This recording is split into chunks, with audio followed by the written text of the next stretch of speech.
cru que j'allais mourir, quoi, parce que je ne savais pas ce qu'il allait se passer. En juillet 2003, en pleine nuit, Sylvaine sent une masse qui la plaque dans son lit. Attachée, bâillonnée, elle se fait violer pendant plus d'une heure.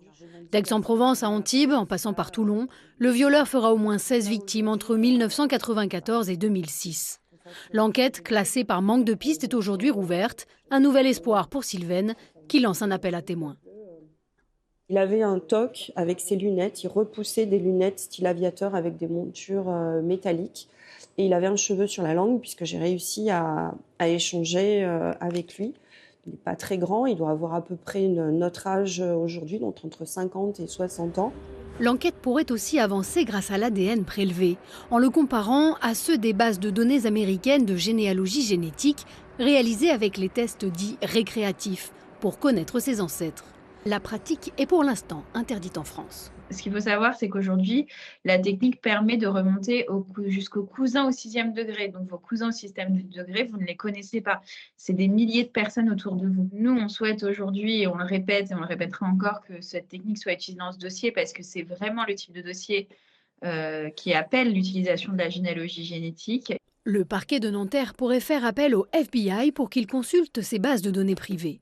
C'est ainsi qu'un violeur de Poitiers a été confondu 10 ans après les faits. Fort de ce constat, le ministre de la Justice veut faire évoluer la loi. Il y a plus de 50 000 traces ADN dans le fichier du FNAEG, le fichier des délinquants sexuels et des auteurs d'homicides, qui ne trouvent pas preneur. Si nous autorisons dans la loi la généalogie génétique, alors nous pourrions résoudre une partie de ces crimes. Aux États-Unis, c'est un crime par semaine qui est résolu.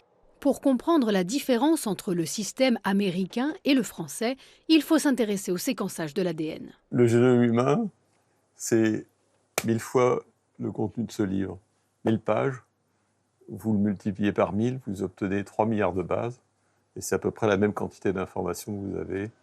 En France, un tout petit fragment de ce génome est conservé par la police. Un chapitre qui permet de confondre un criminel, c'est l'ADN non codant. Il y a eu des progrès considérables. Et maintenant, la situation est telle qu'on est capable de séquencer un individu pour probablement moins de 100 €. Les laboratoires privés qui proposent des tests récréatifs récupèrent l'ensemble des données personnelles. Des généticiens, des juristes et la CNIL se sont mobilisés pour empêcher l'utilisation d'ADN complet. Ils craignent un mésusage de ces données, d'autant plus qu'aux États-Unis, une entreprise a été victime d'un vol.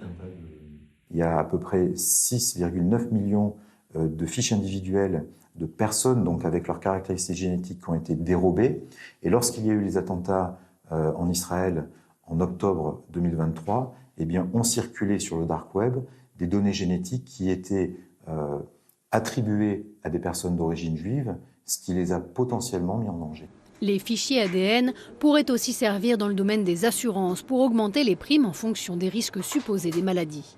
En France, près de 2 millions de Français ont déjà effectué un test ADN récréatif, bien que l'amende prévue soit de 3 750 €.